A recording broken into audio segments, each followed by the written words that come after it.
আমরা আপনাদেরকে এই সুযোগ দিব না। আমরা বর্তমান সরকারকে বলতে চাই, আমাদের দাবি একদম স্পষ্ট, কোনো ইনিয়ে নাই। আওয়ামী লীগকে নিষিদ্ধ করতে হবে, তারপরে আদালতের মাধ্যমে আওয়ামী লীগকে আবার নিষিদ্ধ করবেন। বর্তমানে আওয়ামী লীগকে নিষিদ্ধ করে রাজপথে আওয়ামী লীগকে, প্রশাসনকে মোকাবেলা করার জন্য, জনগণকে মোকাবেলার জন্য আপনারা মাঠে একটি আইন সিদ্ধ কাজ করেন, তারপরে আপনারা আদালতের মধ্যে দিয়ে আবার আওয়ামী লীগকে নিষিদ্ধ করেন। আর যাদের হাতে রক্তের দাগ লেগেছে তারা এখন পর্যন্ত সাহস করছে রাজপথে আস্ফালন করার, আমরা এনসিপির পক্ষ থেকে স্পষ্ট করে বলতে চাই, এই আওয়ামী লীগের কোন প্রকার আস্ফালন এনসিপি এবং বাংলাদেশের মানুষ বরদাস্ত করবে না। আমাদের বক্তব্য স্পষ্ট, যাদের হাতে আমাদের শহীদ ভাইয়ের রক্তের দাগ লেগে আছে, যারা আমাদের ভাইদের খুন করেছে, বাংলাদেশের গণতন্ত্র হত্যা করেছে, বাংলাদেশের এই আগামীর ভবিষ্যৎকে বিনিশ্চিত করার জন্য যারা সর্বদা বাংলাদেশের নির্যাতন ডিপিডের রাজনীতি করেছে, এই আওয়ামী লীগ বাংলাদেশে কোনো প্রকার রাজনীতি করার নৈতিক অধিকার রাখে না। বন্ধুগণ, আমাদের এই অন্তর্বর্তীকালীন সরকার আমাদের ভাইদের রক্তের উপরে দায়িত্ব নিয়েছে, আমাদের এই ভাইদের রক্তের শপথ। আপনাদেরকে বলতে চাই, অবিলম্বে আওয়ামী লীগের বিচার শুরু করুন।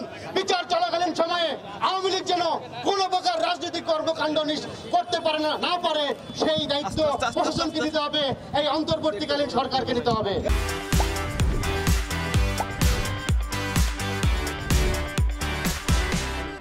2000 আহত শহীদ, 2000 শহীদের বিনিময়ে যে ক্ষমতায় গেছেন সেই ক্ষমতা মিথ্যা হয়ে যাবে যদি গণপরিষদ নির্বাচনের ভিতর দিয়ে নতুন সংবিধান তৈরি করার মাধ্যমে নতুন বাংলাদেশ তৈরি করতে আপনারা না পারেন।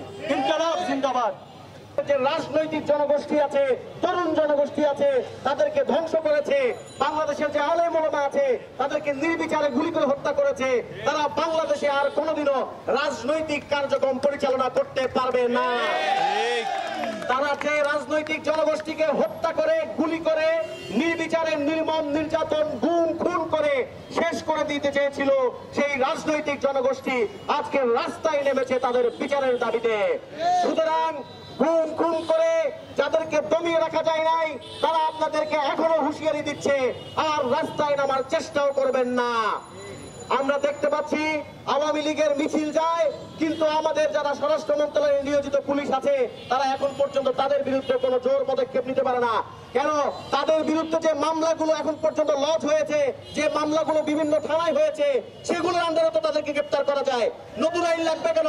সেই আইনেও তো তাদেরকে গ্রেপ্তার করা যায়, কিন্তু তাদেরকে যে গ্রেপ্তার করা হচ্ছে না, তাদেরকে যেভাবে ছেড়ে দেওয়া হচ্ছে, তাতেই প্রমাণ করে যে পুলিশের মধ্যেও নিশ্চয়ই কোন ফ্যাসিবাদের মদতপুষ্ট কোনো দোষর এখনো আছে। সুতরাং তাদেরকে অবশ্যই চিহ্নিত করতে হবে এবং আওয়ামী লীগকে স্পষ্ট ভাষায় আবার হুঁশিয়ারি দিচ্ছি যে গণ অভ্যুত্থানের যে শক্তিগুলো জুলাই মাসে তারা আন্দোলন করেছে, রক্ত ঝরিয়েছে, তারা এখনো পর্যন্ত হাজির আছে। সুতরাং আরেকবারও যদি রাস্তায় নামার চেষ্টা করা হয় তাহলে এই গণ অভ্যুত্থানের শক্তি 36 জুলাইয়ের সৈনিকেরা আবারও রাস্তায় নেমে আপনাদেরকে প্রতিহত করবে।